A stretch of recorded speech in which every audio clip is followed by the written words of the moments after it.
تحریک انصاف ایک بار پھر میدان میں آ گئی. اندرون لاہور میں پنڈال سجانے کے لیے کمر کس لی.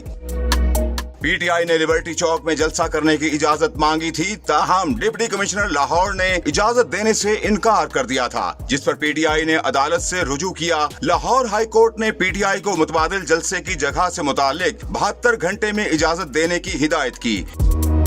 عدالت نے ریمارکس دیے کہ اگر متبادل جگہ پر بھی پی ٹی آئی کو جلسے کی اجازت نہیں ہوگی تو پھر کوئی جماعت جلسہ نہیں کرے گی. اب تحریک انصاف نے لاہور میں جلسے کے لیے انتظامیہ کو ایک اور درخواست جمع کرا دی. درخواست میں لبرٹی کی بجائے موچی دروازہ یا بابا گراؤنڈ سیشن کورٹ میں جلسے کی اجازت مانگ لی. ڈی سی آفس میں درخواست P T I central Punjab کی جانب سے دی گئی ہے، جس میں کہا گیا کہ پی ٹی آئی کو 19 اکتوبر کو کسی ایک جگہ جلسہ کرنے کی اجازت دی جائے. اب دیکھنا ہے کہ انتظامیہ تحریک انصاف کو کیا جواب دیتی ہے.